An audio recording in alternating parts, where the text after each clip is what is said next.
अमेरिकी राजदूत Sergio Gor ने पाकिस्तान को लेकर दिया बड़ा बयान। उमर अब्दुल्ला से मुलाकात कर बोले, जम्मू कश्मीर भारत का है अहम हिस्सा।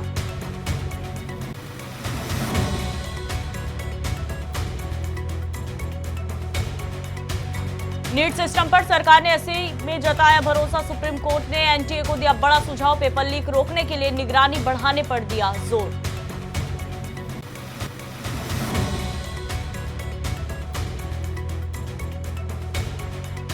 ऑपरेशन सिंदूर पर बनी डॉक्यूमेंट्री से पाकिस्तान को फिर लगी मिर्ची। पाकिस्तानी सेना के प्रवक्ता लेफ्टिनेंट जनरल अहमद शरीफ चौधरी ने डॉक्यूमेंट्री को बताया प्रोपेगेंडा।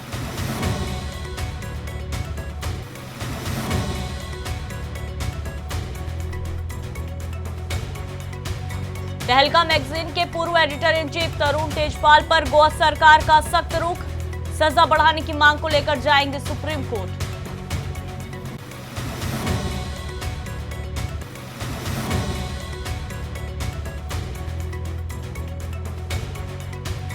और सपा नेता आजम खान को बड़ा झटका। दिल्ली से लेकर रामपुर और सहारनपुर तक ईडी की छापेमारी। जौहर विश्वविद्यालय का रिकॉर्ड भी खंगाला।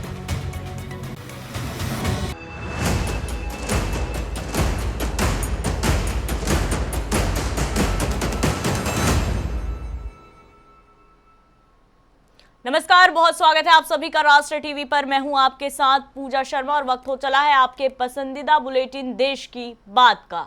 श्रीनगर में अमेरिकी राजदूत सर्जियो गोर का बड़ा बयान। जम्मू कश्मीर को भारत का अहम हिस्सा बताकर उन्होंने क्या कूटनीतिक संदेश दिया है। वहीं आरएसएस प्रमुख मोहन भागवत के अमेरिका, कनाडा और ब्रिटेन दौरे को लेकर सियासत गर्मा गई है। उधर नीट परीक्षा व्यवस्था को लेकर सुप्रीम कोर्ट ने एनटीए को यूपीएससी जैसा मजबूत और पारदर्शी सिस्टम बनाने का निर्देश दिया है। तो क्या परीक्षा व्यवस्था में बड़े बदलाव का वक्त आ गया है? और महाराष्ट्र में ऑटो टैक्सी ड्राइवरों के लिए मराठी का वर्किंग नॉलेज जरूरी किए जाने पर नया विवाद खड़ा हो गया। क्या भाषा का ये नियम व्यवस्था सुधारने की पहल है या इसके पीछे राजनीति है? देश की इन्हीं सुलगते सवालों पर शुरू करते हैं देश की बात।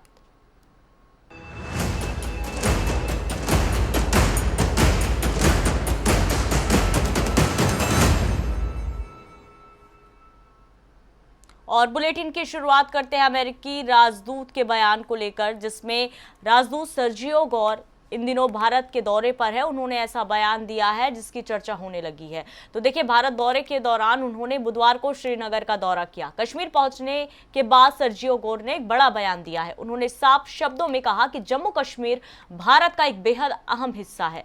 भारत के लंबे समय से चली आ रही स्थिति पर अमेरिकी दूत का ये बयान काफी मजबूत समर्थन माना जा रहा है।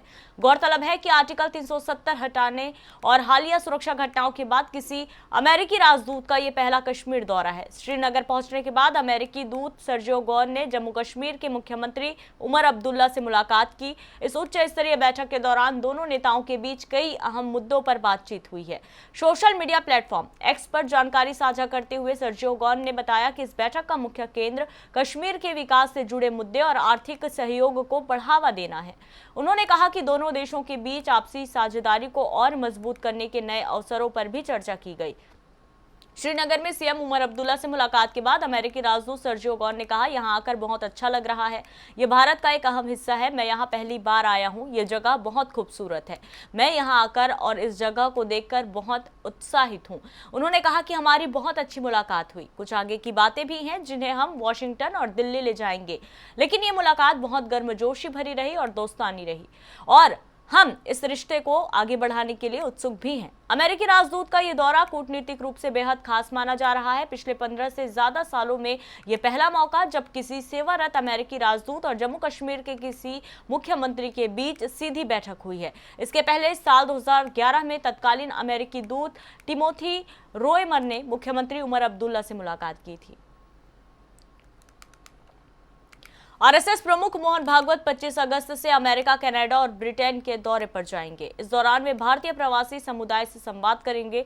कांग्रेस सांसद जयराम रमेश ने दावा किया है कि कई आईआईटी डायरेक्टर्स से अपने पूर्व छात्रों से संपर्क करने को कहा गया है ताकि वे अमेरिका में भागवत से मुलाकात कर सके।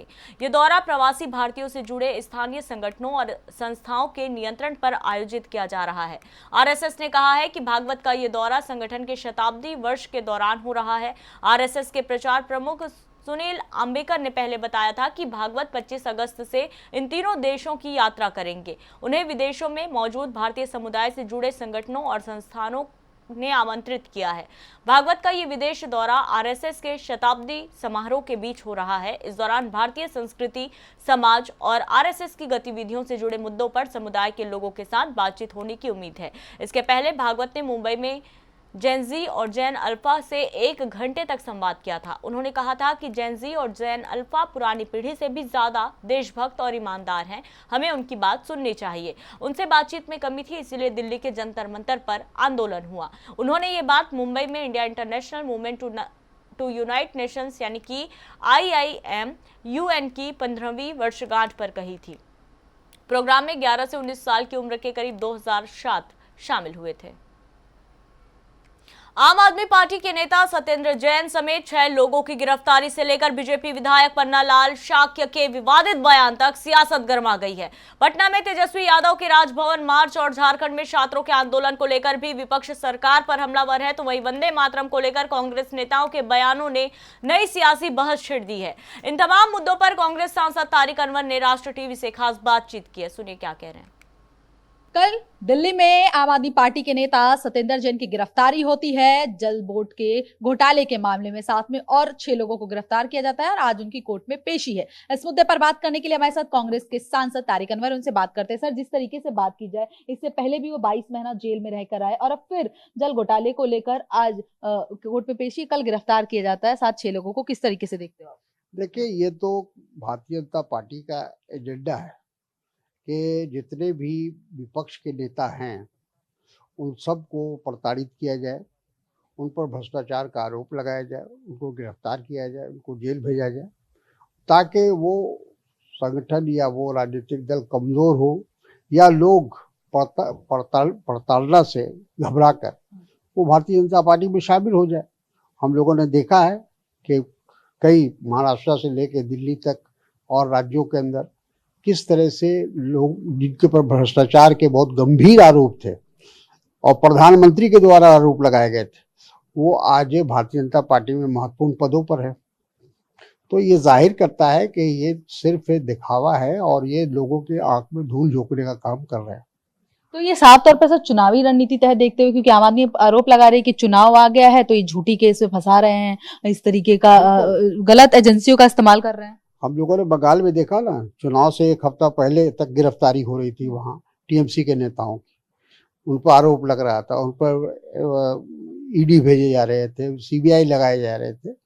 तो ये हर चुनाव के पहले भारतीय जनता पार्टी करती है, क्योंकि वो सिर्फ अपने संगठन पर उसका विश्वास नहीं है, वो ईडी, सीबीआई, इनकम टैक्स को भी वो अपना ही एक अंग मानते हैं और उसको इस्तेमाल करते हैं। सर, वहीं मध्य प्रदेश के गुना नानखेड़ी में बात की जाए, बलराम महोत्सव था जहां बीजेपी के विधायक पन्नालाल ने महिलाओं के लिए तो बयान दिया ही, लेकिन रामायण का उदाहरण देते हुए कहा कि सीता की जो मौत हुआ था वो समान कह दिया है कि समान हुआ है, जिसके बाद अब लोग उन पर सवाल खड़े कर रहे हैं। बीजेपी की ओर से, उनके विधायक की ओर से ऐसा बयान किस तरीके से देखते हो? देखिए, मेरा ख्याल है कि धार्मिक मामलों में हमेशा इस बात का ध्यान रखना चाहिए कि किसी की आस्था को ठेस ना पहुंचे। जो भी बात बोलिए वो उस पर इस बात का अंकुश होना चाहिए। और अक्सर लोग ज़रूरत से ज़्यादा बोल जाते हैं, तो ठीक है, मुझे गीता का ज्ञान नहीं है, अगर गीता में ऐसा है भी तो भी विधायक जी को बोलने से पहले उस पर सोचना चाहिए, उस पर विचार करना चाहिए। गुना में बीजेपी विधायक पन्नालाल शाक्य के माता सीता को लेकर दिए गए विवादित बयान पर सियासत गर्मा गई है। वहीं पटना में तेजस्वी यादव के राजभवन मार्च और छात्रों से जुड़े मुद्दों पर भी राजनीति तेज है। दूसरी तरफ वंदे मातरम के पूरे छंद गाने को लेकर कांग्रेस और बीजेपी के बीच जुबानी जंग जारी है। इन तमाम मुद्दों पर बीजेपी सांसद धर्मवीर सिंह ने राष्ट्र टीवी से खास बातचीत में खुलकर अपनी राय रखी। गुना की नानखेड़ी में बलराम महोत्सव के दौरान बीजेपी के विधायक पन्नालाल ने महिलाओं के लिए एक विवादित बयान दिया और रामायण का उदाहरण देते हुए कहा कि सीता मां की मृत्यु भी ऐसे समान है, जिसके बाद से राजनीतिक बवाल मच चुका है। लोग उन पर सवाल खड़े कर रहे हैं, नाराजगी जता रहे हैं। इस पर बात करने के लिए बीजेपी के सांसद धर्मवीर सिंह है, उनसे बात करते हैं। सर, आप इसको किस तरीके से देखते हो, सीता मां को लेकर इस तरीके का विवादित बयान? अभी आपने बताया कि कोई बयान आया है मध्य प्रदेश से। देखिए, आज के समय में हमें बोलने से पहले सोचना चाहिए कि इसका अच्छा या बुरा असर सोसाइटी पर क्या पड़ता है। आज वो समय नहीं है। हमने केवल लिंग भेद, धर्म, जातीय, क्षेत्रवाद, इन सब बातों से ऊपर उठकर समाज में सुधार कैसे आ सकता है, देश आगे कैसे बढ़ सकता है, समस्याओं का समाधान कैसे हो सकता है, हमें केवल इस बात को ध्यान में रख के ही आगे चलना चाहिए, चाहे वो किसी भी पार्टी का छोटा नेता हो, बड़ा नेता हो। आज देश के प्रधानमंत्री जी की भी यही सोच है कि इन बातों में नहीं जाना चाहिए। इन बातों से कोई देश का विकास नहीं होता, समस्याओं का समाधान भी नहीं होता। उन्होंने किस बारे में क्या कहा मुझे नहीं पता, लेकिन इस प्रकार की किसी भी बात को कहना जो सोसाइटी को अच्छी ना लगे, मैं तो उसकी भर्त्सना करता हूँ। जिसने भी कहा है, किसी पार्टी का हो, आज हमें केवल कंस्ट्रक्टिव बात ही करनी चाहिए, पॉजिटिव बात करें, नकारात्मक सोच हमारे अंदर नहीं रहनी चाहिए। सर, वहीं बिहार में बात की जाए, छात्राओं को लेकर विपक्ष कई मुद्दे उठा रही है, उनके हक में बात कर रही है। वहीं तेजस्वी यादव राजभवन तक आज प्रदर्शन निकालेंगे, जहां 47 बच्चों पर गोली चलाई गई थी। बुधवार को राजभवन तक मार्च निकालेंगे। तो इसको आप किस तरीके से देख रहे हो कि विपक्ष लगातार अभी भी उसी पेपर लीक के मामले में अड़ा हुआ है, अलग अलग तरीके से अपना सहयोग दे रहे हैं? पक्ष कोई भी हो, युवा इस देश की धरोहर है। अगर युवाओं की कोई समस्या है तो उसका हमने बैठ के ही समाधान निकालना पड़ेगा, पक्ष हो या विपक्ष हो, क्योंकि 142 करोड़ का देश है। समस्याएं इसमें कोई दो राय नहीं कि अनेक हैं। जो माँ बाप अपने बच्चे को पढ़ाता है सही मायने में, उसका आगे भविष्य क्या है, उसको हमने कौन सी शिक्षा देनी है। अगर कहीं वो नाराजगी है कि हमारा बच्चा की टैलेंट अच्छा है, कहीं गड़बड़ हुई है, तो हमने उसमें सुधार करना पड़ेगा। दूसरी बातों से कोई फायदा नहीं। आज देश के सभी नेताओं ने एक फर्ज है उन सभी का पढ़ लेना चाहिए कि जो ये समस्याएं खड़ी हैं, युवा की समस्याएं, एजुकेशन उसकी जो भी है, हायर एजुकेशन है या थोड़ी एजुकेशन है, वो किस लाइन में जाना चाहता है। मुझे लगता है कि कहीं ना कहीं फ्रस्ट्रेशन है बच्चों में, तो वो आंदोलन हो जाता है। लेकिन हमारा फर्ज ये बनता है कि सभी मिलके हम केवल उन समस्याओं का समाधान कैसे हो। कई चीज़ें आज देश में जिसका असर बहुत नेगेटिव जा रहा है, जैसे नशाखोरी है, मिलावट है, करप्शन है, उन सभी बातों को देखते हुए जो बहुत बड़ा भेद आया है अमीरी गरीबी का, इन सब बातों को मिटाकर हमारा लक्ष्य केवल एक हो कि हम इस देश को विकसित देश जैसे देश के प्रधानमंत्री जी चाहते हैं, हम इस प्रकार का माहौल तैयार करना पड़ेगा कि हम केवल सकारात्मक सोच लेके उन बच्चों को समझें। मराठी भाषा नहीं जानने वाले ड्राइवर अब महाराष्ट्र में ऑटो टैक्सी नहीं चला पाएंगे। राज्य सरकार 20 अगस्त से उन ऑटो रिक्शा और टैक्सी ड्राइवरों के खिलाफ अभियान शुरू करने वाली है जिनके पास मराठी का वर्किंग नॉलेज नहीं है। ट्रांसपोर्ट मंत्री प्रताप सरनाइक ने बुधवार को इसका ऐलान किया। उन्होंने कहा कि ड्राइवरों को पहले नोटिस देकर 3 महीने में मराठी सीखने का मौका दिया जाएगा। इसके बाद भी मराठी नहीं सीखने पर लाइसेंस और बैज सस्पेंड किया जाएगा। यह अभियान पूरे राज्य में 1 महीने तक चलेगा। अतिरिक्त परिवहन आयुक्त रवि गायकवाड़ पूरे महाराष्ट्र में इस 1 महीने के अभियान की निगरानी करेंगे। आरटीओ की फ्लाइंग स्क्वाड ऑटो और टैक्सी ड्राइवरों की जांच करेगी और नए नियमों का पालन हो रहा है या नहीं ये देखेगी। जांच के दौरान वेरिफिकेशन की वीडियो रिकॉर्डिंग भी की जाएगी। सेवा सारथी auto rickshaw taxi and transport union के नेता डीएम गोसावी ने कहा कि सरकार ने मराठी का वर्किंग नॉलेज होना जरूरी कर दिया है, लेकिन ये साफ नहीं किया कि आखिर कितनी मराठी जानना जरूरी होगी। उनका कहना है कि नियम स्पष्ट नहीं होने पर आरटीओ में भ्रष्टाचार और ड्राइवरों के आर्थिक शोषण की आशंका बढ़ सकती है। महाराष्ट्र में बड़ी संख्या में ऑटो टैक्सी ड्राइवर दूसरे राज्यों से आए हुए हैं और उन्हें मराठी नहीं आती है। महाराष्ट्र में बड़ी संख्या में ऑटो और टैक्सी ड्राइवर यूपी, बिहार और दूसरे राज्यों से आते हैं। इनमें कई ड्राइवरों को मराठी नहीं आती या वो बहुत कम मराठी बोल पाते हैं। ऐसे में ड्राइवरों को लाइसेंस और परमिट रद्द होने का डर है। सरकार के मुताबिक महाराष्ट्र में करीब 9,16,000 ऑटो रिक्शा और 61,657 टैक्सियां हैं, जिनमें बड़ी संख्या मुंबई मेट्रोपॉलिटन रीजन में चलती हैं। सरकार करीब 6 लाख ऑटो टैक्सी ड्राइवरों को मराठी सीखने की पहल से जोड़ना चाहती है। सर नाइक ने बताया कि कुछ महीने पहले शुरू किए गए इस अभियान में अब तक 1,65,601 ड्राइवर शामिल हो चुके हैं। ऑपरेशन सिंदूर पर बनी डॉक्यूमेंट्री को लेकर पाकिस्तान ने नाराजगी जताई है। पाकिस्तानी सेना के प्रवक्ता लेफ्टिनेंट जनरल अहमद शरीफ चौधरी ने डॉक्यूमेंट्री को प्रोपेगेंडा बताया। उन्होंने कहा कि फिल्म में घटनाओं को भारत के पक्ष में दिखाया गया है और इससे असली घटनाएं नहीं बदल सकती।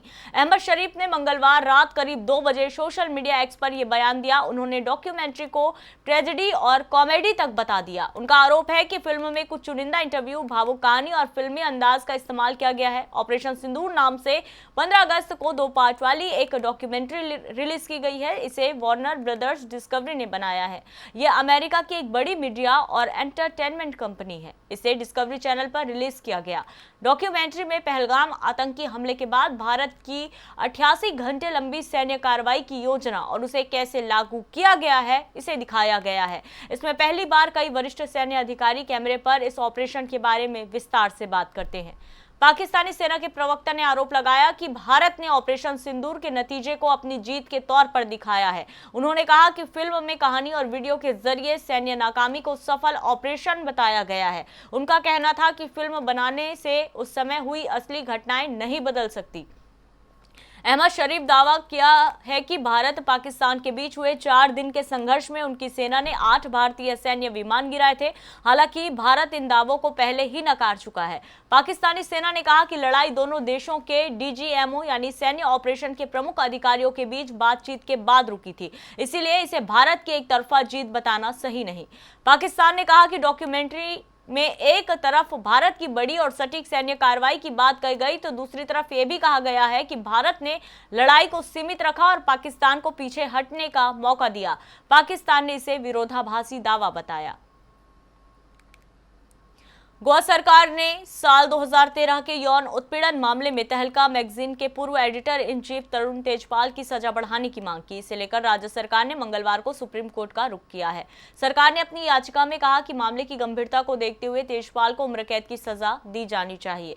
बॉम्बे हाईकोर्ट की गोवा बेंच ने 6 अगस्त को तेजपाल को रेप केस में दोषी करार दिया था। कोर्ट ने उन्हें 10 साल की जेल की सजा सुनाई थी, जिसके पहले मई 2021 में गोवा की ट्रायल कोर्ट ने सबूतों के अभाव में तेजपाल को बरी कर दिया था। इसके बाद मामला हाईकोर्ट पहुंचा था। मामला नवंबर 2013 का है। तहलका की एक महिला पत्रकार ने आरोप लगाया था कि गोवा में आयोजित थिंक फेस्ट के दौरान 7 और 8 नवंबर की रात होटल की लिफ्ट में तरुण तेजपाल ने उनका 2 बार यौन उत्पीड़न किया था।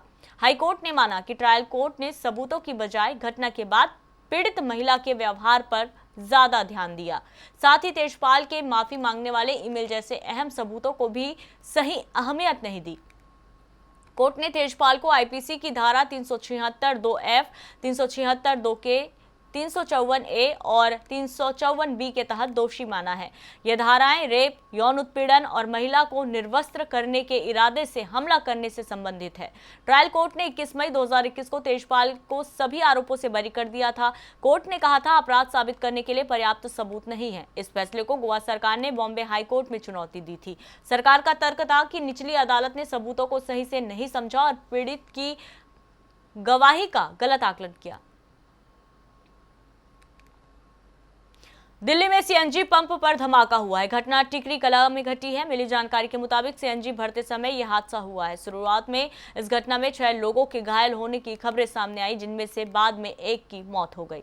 दिल्ली फायर सर्विस ने बताया कि बुधवार को दिल्ली के टिकरी कला में एक सीएनजी स्टेशन पर ट्रक से गैस भरते समय उसका टैंक फट गया, जिससे कम से कम 6 लोग घायल हो गए और इलाके में अफरा तफरी मच गई। बाद में ये जानकारी सामने आई कि 6 घायलों में से एक की मौत हो गई है। फायर सर्विस के एक अधिकारी ने बताया कि धमाके के पास खड़े 6 लोग घायल हो गए हैं और उन्हें इलाज के लिए पास के अस्पताल ले जाया गया। दिल्ली फायर सर्विस को दोपहर लगभग 3:37 में इस घटना की सूचना मिली, जिसके बाद 6 दमकल गाड़ियां मौके पर भेजी गई। अधिकारी ने बताया कि घायलों को पास के अस्पताल ले जाया गया, जहां उनका इलाज चल रहा है। उन्होंने कहा कि धमाके की असली वजह अभी भी पता नहीं चल पाई है और जांच चल रही है। इस घटना से इलाके में अफरा तफरी मच गई। अधिकारी ने बताया कि फायर सर्विस के कर्मचारी ने मौके पर जरूरी सावधानी बरती और स्थिति को काबू में किया। ये पहली दफा नहीं है। अप्रैल 2026 में भी दिल्ली के द्वारका में सीएनजी पंप पर ट्रक का सिलेंडर फट गया था और इस घटना में भी 4 लोग घायल हुए थे। ये घटना दिल्ली के द्वारका के नजफगढ़ मित्राऊ रोड स्थित सीएनजी पंप पर हुई थी। घायलों को आनन फानन में हॉस्पिटल ले जाया गया था। मिली जानकारी के मुताबिक पंप का कर्मचारी एक ट्रक में सीएनजी भर रहा था। इसी दौरान उसके सिलेंडर में ब्लास्ट हो गया था। इस घटना में 4 लोग घायल हुए थे, जिनमें से 3 लोग पंप के कर्मचारी बताए गए थे और एक आदमी बाहर का था। बता दें कि जानकारों का कहना है कि सीएनजी पर गैस भरवाते समय अलर्ट रहें और जरूरी मानकों का पालन करें, जिससे जान का जोखिम कम रहता है। रामपुर जेल में बंद सपा नेता आजम खान की जौहर यूनिवर्सिटी पर बुधवार सुबह प्रवर्तन निदेशालय ने छापा मारा है। बुधवार सुबह 7 बजे 6 गाड़ियों से 15 अफसरों की टीम यूनिवर्सिटी पहुंची। टीम दस्तावेज खंगाल रही है। बाहर 100 से ज्यादा पुलिस वाले तैनात हैं। हालांकि यूनिवर्सिटी में क्लासेस चल रही थी। रामपुर, सहारनपुर और दिल्ली में 10 ठिकानों पर आजम खान और जौहर यूनिवर्सिटी के ट्रस्ट से जुड़े परिसरों पर एक साथ रेड मारी गई। इनमें सहारनपुर के सीए दीपक गुप्ता का ऑफिस और घर भी शामिल है। सूत्रों के मुताबिक ED prevention of money laundering act यानी कि पीएमएलए के तहत कार्रवाई कर रही है। जांच एजेंसियों के मुताबिक सरकारी ठेकों से मिले पैसों को कथित तौर पर जौहर यूनिवर्सिटी और उससे जुड़े ट्रस्ट तक पहुंचाया गया है। आरोप है कि इन पैसों का इस्तेमाल यूनिवर्सिटी की संपत्तियां बनाने और दूसरे कामों में किया गया। अब ये पता लगाया जा रहा है कि सरकारी ठेकों का पैसा किन लोगों और कंपनियों के जरिए ट्रस्ट या यूनिवर्सिटी तक पहुंचा। पिछले कुछ दिनों से जौहर यूनिवर्सिटी सुर्खियों में है। 15 जुलाई को रामपुर डीएम ने यूनिवर्सिटी की 40 में से 38 इमारतों को ढहाने का आदेश भी दिया था। कहा था यूनिवर्सिटी प्रशासन ने बिना नक्शा पास करवाए इमारतों का निर्माण करवाया। हालांकि मुरादाबाद के कमिश्नर आंजनेय ने कोर्ट में रामपुर डीएम के आदेश पर रोक लगा दी है। मामला फिलहाल कोर्ट में है। इधर कोलकाता के मिर्जा गालिब स्ट्रीट स्थित 5 मंजिला बिल्डिंग में मंगलवार रात करीब 1:45 में आग लग गई। बिल्डिंग के अंदर कई होटल थे। हादसे में 9 लोगों की मौत हो गई, जिनमें से 2 महिलाएं और एक 4 साल का बच्चा शामिल है। सभी बेहोशी की हालत में मिले थे। 6 लोग घायल हुए हैं। अब तक 80 लोगों को सुरक्षित बाहर निकाला जा चुका है। आग लगने के वक्त होटल में ज्यादातर लोग सो रहे थे। बिल्डिंग में धुआं भरने के कारण उनका दम घुटने लगा। मरने वालों में भारतीय और बांग्लादेशी नागरिक भी शामिल बताए जा रहे हैं। लोगों की पहचान की जा रही है। पुलिस के मुताबिक मृतकों की संख्या बढ़ सकती है। आग की सूचना मिलते ही दमकल की 5 गाड़ियां, पुलिस और डिजास्टर मैनेजमेंट की टीमें मौके पर पहुंची। घने धुएं के कारण दमकल कर्मियों को ऊपरी मंजिलों में पहुंचने में काफी दिक्कत हुई। आग पर काबू पा लिया गया है, लेकिन इमारत अभी भी काफी गर्म है, इसलिए कूलिंग का काम जारी है। बता दें, पश्चिम बंगाल के फायर डिपार्टमेंट मंत्री कौशिक चौधरी ने घटनास्थल का दौरा किया और उसके बाद बताया कि शुरुआती तौर पर शॉर्ट सर्किट से आग लगने की आशंका है, लेकिन इसकी पुष्टि फॉरेंसिक जांच के बाद होगी। मंत्री ने कहा कि इमारत के अंदर की स्थिति बेहद खराब थी और यहां कई होटल चल रहे थे। उन्होंने कहा कि वहां की व्यवस्था देखकर वो हैरान है। मंत्री के मुताबिक बिल्डिंग मैनेजमेंट ने बुनियादी सुरक्षा और निर्माण नियमों का पालन नहीं किया था। होटल के संचालन में भी कई तरह की अनियमितताएं होने की शिकायतें सामने आई हैं। घायलों को नजदीकी अस्पताल में भर्ती करवाया गया, जहां उनका उपचार जारी है। मुख्यमंत्री शुभेंदु अधिकारी घटनास्थल पर जा सकते हैं। और इसी के साथ इस बुलेटिन में इतना ही। ताजा अपडेट्स के लिए बने रहिए राष्ट्र टीवी के साथ। नमस्कार।